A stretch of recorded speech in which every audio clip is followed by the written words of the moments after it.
दादांनी 2017च्या निवडणुकीमध्ये एक शब्द दिला होता, या ठिकाणी एक चांगल्या प्रकारचं गार्डन लोकांसाठी मी उपलब्ध करून देईल. त्या शब्दाप्रमाणे दादांनी या ठिकाणी अतिशय सुंदर गार्डन हे आपल्या प्रभाग क्रमांक 2 मध्ये दिलेले आहे. सकाळ संध्याकाळ दोन्ही वेळेस लोक या ठिकाणी चालण्याचं काम होतं.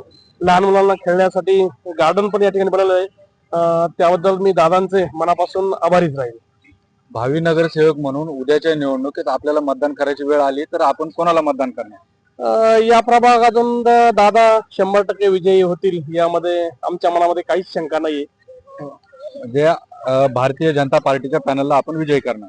हो, 100% भारतीय जनता पार्टीच्या पॅनलला आम्ही विजयी करू, त्याबद्दल मनामध्ये शंका नाही. नागरिकही मोठ्या उत्स्फूर्तपणे मतदान करतील. विनंती करेल, आपण आपला मतदानाचा हक्क, लोकशाहीने आपल्याला जो हक्क दिलेला आहे, आपण मतदान केलंच पाहिजे. आपला तो अधिकार आहे. पुणे तसेच पिंपरी चिंचवड परिसरातील महत्त्वाच्या बातम्या पाहण्यासाठी आजच आमच्या डिजिटल PCMC न्यूज चॅनलला सबस्क्राईब करा आणि बेल आयकॉन प्रेस करा.